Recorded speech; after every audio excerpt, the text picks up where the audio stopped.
Vous allez maintenant apprendre à dresser le tableau de variation d'une fonction.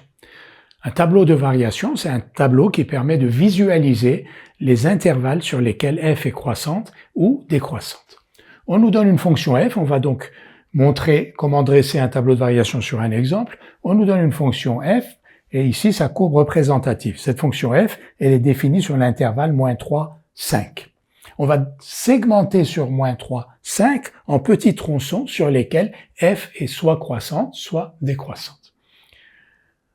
Alors donc -3, 5, le tableau de variation commence donc -3, 5. Ici on va mettre les valeurs de x et ici on va mettre f de x, sa croissance ou sa décroissance.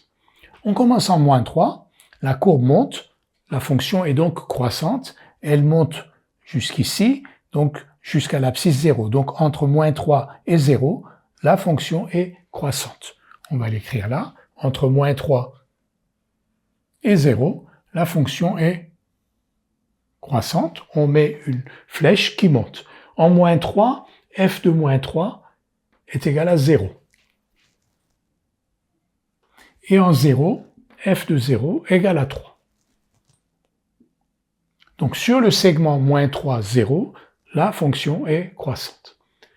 Ensuite, à partir de 0 jusqu'en 2, la courbe elle descend.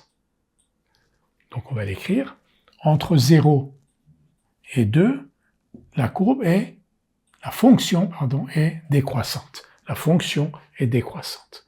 Jusqu'en 2. En 2, f de 2, on nous dit que c'est 3,5. Donc on va l'écrire là. On n'aurait pas pu nous dire f de 2 égale 5, parce qu'on ne peut pas de 3 passer à 5 avec une fonction décroissante. Une fois que l'on est en 2, on remonte jusqu'en 3, donc sur l'intervalle 2, 3, la fonction est croissante. On va l'écrire là. Donc ici, la fonction est croissante. f de 3 vaut aussi 3. Et enfin, sur l'intervalle 3, 5, la fonction est décroissante, la courbe descend. Donc la fonction est décroissante. Et f de 5 est égal à 0. On a donc dressé le tableau de variation de la fonction f, et vous voyez, d'un seul coup d'œil, on peut carrément voir, le mouvement du graphe avec le tableau de variation.